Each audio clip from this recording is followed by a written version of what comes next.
आप सभी प्यारे प्यारे कृष्ण भक्तों का मेरा एक बार फिर से प्यार भरा नमस्कार। मैं आप सबकी सखी यानी कृष्ण सखी शिवी सखी एक बार फिर से हाजिर हूँ आप सबके सामने आप सब लोगों के क्वेश्चन से रिलेटेड आंसर लेकर। क्वेश्चन और आज का क्वेश्चन बहुत ज़्यादा आ रहे हैं, बहुत ज़्यादा ही आने लगे हैं और मैं चाहकर भी उनका सबका रिप्लाई नहीं कर पाती हूँ। तो इसके लिए मैं कुछ सोचती हूँ कि और मुझे अभी अपने पर्सनल व्लॉग के लिए भी समय नहीं मिल पा रहा है, जिसके लिए मैं आप सब लोगों से क्षमा चाहती हूँ, क्योंकि मैंने बोल तो दिया था कि मैं करूँगी, पर्सनल व्लॉग डालूँगी, लेकिन इन सब में बहुत ही ज़्यादा समय की जो है ज़रूरत होती है। उस सब में फिर मैं और भी जो गृहस्थी के जो काम हैं वो भी मुझे करने पड़ते हैं, तो उस वजह से मैं नहीं डाल पा रही और कोशिश भी पूरी कर रही हूँ। और जो क्वेश्चंस जो आपके हैं, मैं सोच रही हूँ कि एक पर्टिकुलर टाइम आप सब लोग क्वेश्चन पूछ लीजिएगा। मैं एक पर्टिकुलर एक वीडियो बनाऊँगी जिसमें सभी के क्वेश्चनों के जो है आंसर लेके बैठूँगी, उसमें सभी के एक पढ़कर जो है उसी वीडियो में बता दूँगी। आप वो वीडियो देख लीजिएगा। एक एक कमेंट में एक का टाइप करने में बहुत समय लगता है और फिर वीडियो भी आपको रेगुलर चाहिए। कुछ दिन का गैप हो जाए तो सब लोग कहते हैं कि आपकी वीडियो क्यों नहीं आ रही, क्या बात है। तो और उस सबके बाद जो है साधना के लिए, ठाकुर जी के लिए भी समय निकालना, जो कि मेन प्रायोरिटी है मेरी, इन सब के बीच में ये ना भूल जाऊँ, वो भी मुझे करनी होती है। चाहे मैं किसी भी कार्य का जो है टाइम काटूं, लेकिन मैं अपने ठाकुर जी का जो मेरा समय है वो मैं नहीं काट सकती किसी भी हिस्से से, क्योंकि सब उन्हीं का ही समय है।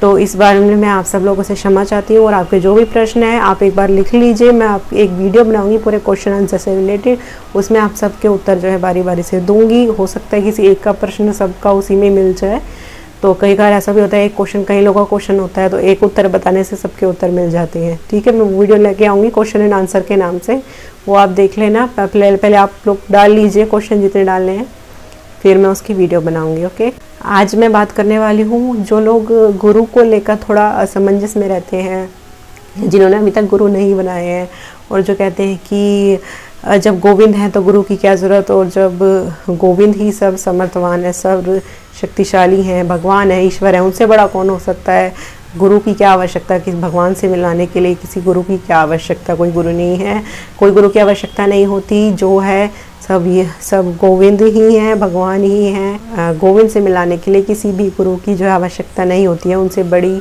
कोई गुरु नहीं है, गोविंद ही गुरु हैं। बहुत से लोग ये सोच होती है, बहुत से लोगों की, ये कहते हैं कि गुरु गोविंद से बड़ा कौन है, गोविंद ही गुरु है, गुरु ही गोविंद, एक ही बात होती है, ये बोलते हैं सब लोगों को। मैं आज ये बता देती हूँ क्योंकि मैं भी उन्हीं की स्टेज में थी कभी।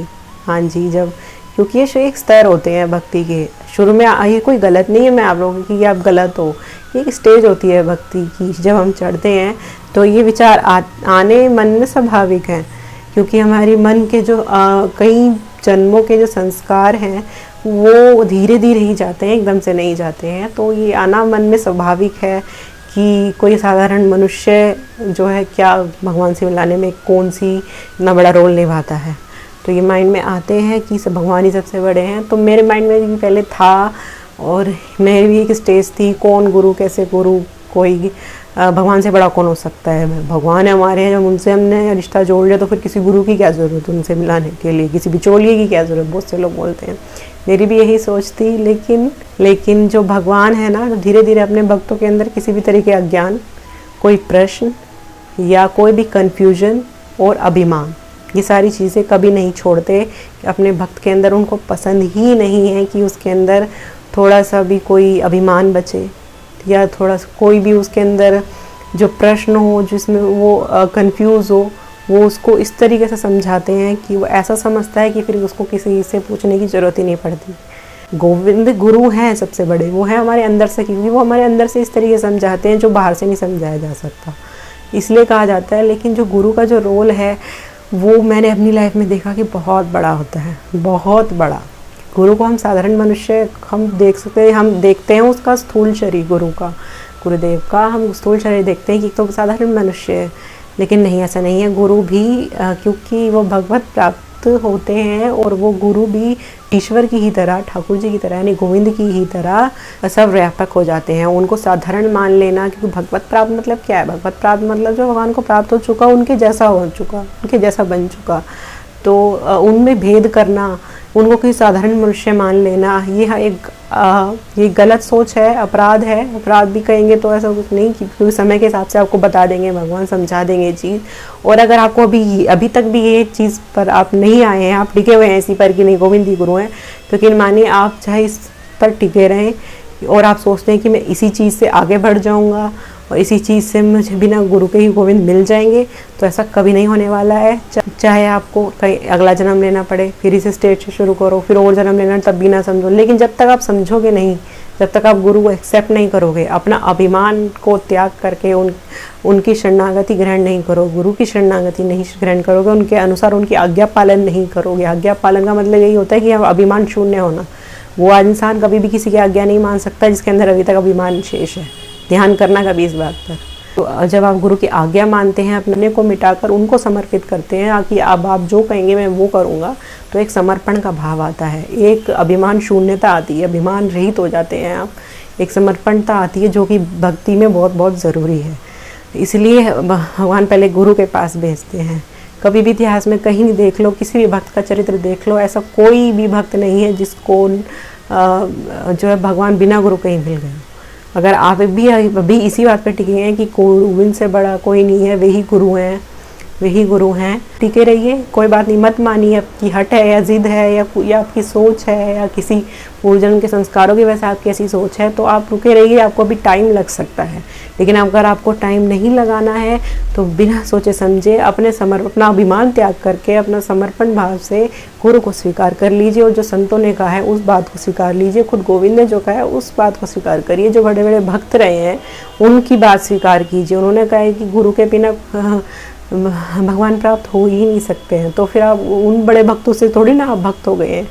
तो उनकी बात हमें आज्ञा ज़रूर माननी चाहिए। अगर नहीं मानेंगे तो कल मानेंगे, परसों मानेंगे, इस जन्म में नहीं अगले जन्म में मानेंगे, हार थक के मानेंगे। भगवान बनवाएंगे ज़रूर आपसे, क्योंकि बिना इस चीज़ के वो आपको स्वीकारेंगे नहीं। क्योंकि अब ये नहीं है कि स्वीकारेंगे मतलब कि आपको अभी स्वीकारा नहीं है भगवान, ये भी नहीं कि आप भगवान नफरत करते हैं। आप इसका एग्जांपल ऐसे दे सकते हैं जैसे कोई जब आप सुनार को कोई सोना बनने के लिए देते हैं ऑर्डर पे कि हमको ये अंगूठी बनवानी है सोने की, तो आपने ऑर्डर दे दिया, फिर आप उसको रोज़ पूछते हैं कि मेरी अंगूठी बन गई क्या, मेरी अंगूठी बन गई क्या, तो आप रोज़ उससे पूछते हैं। हालांकि वो अभी तक आपके पास आई नहीं है, अभी वो बनी रही है, लेकिन आपकी वो आप बोलते हैं मेरी अंगूठी, मेरी मतलब आपकी वो तभी से ही बन गई जब आपने उसके बारे में उसको दिया था, ऑर्डर दिया था, वो आपकी तभी बन चुकी, तभी से आप उसको कहने लगते हैं मेरी अंगूठी, मेरी अंगूठी। आपको भी जल्दी है कि आपके पास वो आपका जो है गहना जो है जल्दी से जल्द आ जाए, लेकिन क्या करें, बीच में भी आप नहीं ला सकते हो। वो आधा अधूरा दे देगा, वो तो सुनार तो दे देगा कि ये लो, लेकिन उसका क्या करेंगे आप, उसको पहन तो नहीं पाएंगे ना। आधी अधूरी सोने का, आधी अधूरी ज्वेलरी का, गहने का क्या करेंगे। जब वो पूरे ठीक से बन जाएगी तब के तराश के या जो भी काम होता है उस पर, तभी ना आप उसको अंगुली में डाल सकते हो या कान में पहन सकते हो, जो भी है। तो ठीक वैसे ही भगवान स्वीकार तो हमें उसी वक्त लेते हैं जिस वक्त हम उनको हो जाते हैं, उनको अपना मानने लगते हैं। बस उसी वक्त से वो हमको अपना तो मान लेते हैं, बोलते हैं कि ये मेरा जन है, ये बोलते हैं। लेकिन जो उसके अंदर क्वालिटीज़ चाहिए, जो अभिमान रहित होना, शून्यता, धैर्यता, सहनशीलता, सहिष्णुता और ये सब जो उसके अंदर गुण हैं, ये जो उसको तपा करके भगवान देते हैं। जैसे सोना जो है तप कर निखरता है, उसको शेप देने के लिए उसको गर्म करना पड़ता है, तो उसी तरीके से भगवान हमको ये सब गुण देने के लिए हमको तरह तरह की स्थिति से जो है गुजारते हैं और गुरु से मिलवाते हैं। उससे पहले वो हमको क्योंकि पहन ही नहीं पाएंगे। अगर हम कहते हैं कि भगवान हमें ऐसे ही अपना लो, स्वीकार तो वो कर चुके हैं, अब आती बात अपनाने की। अगर हम कहेंगे हमें ऐसे ही अपना लो, तो वो क्या करेंगे आधे अधूरा, अभी हमारे अंदर वो चीज़ है ही नहीं, हम स्वीकार ही नहीं पाएंगे, चाहकर भी वे नहीं स्वीकार पाएंगे। हालांकि उनको इंतज़ार पूरी बेसब्री से है कि ये कब मेरे लायक बनेगा, कब मैं इसको अपनाऊंगा। तो ठीक वैसी ही स्थिति है, आप कंपैरिजन करके देख सकते हैं कि हमको भी कितनी जल्दी होती है कि अपना सोना दिया हुआ सोने का ऑर्डर दे के उसको पहनने की कितनी जल्दी होती है हमें, वो हम उसको तभी से अपना बोलने लगते हैं।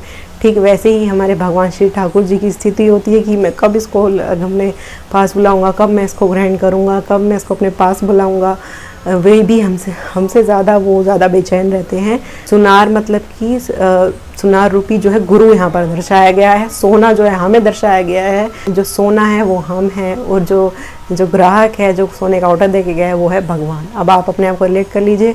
अगर हम गुरु की बात नहीं मानेंगे, अगर सोना नहीं, अगर उसके अकॉर्डिंग ना तपे, ना गर्म हो, ना पिघले, ना उजाड़ में आए, ना उसको घुमाया जाए, वो मना कर देगा, वो दिक्कत करने लगे, तो उतना ही लेट होगा ना, और भगवान भी उसको स्वीकार नहीं पाएंगे, ना ही तो सुनार उसको दे पाएगा आधी अधूरी चीज़ की लो, और ना ही बोलेंगे कि मैं इसका क्या करूँगा। ले भी लेंगे तो पहन भी नहीं पाएंगे, रख लेंगे अलमारी में, क्योंकि उसका कुछ फ़ायदा नहीं होगा, उसका कोई यूज़ ही नहीं हो पाएगा।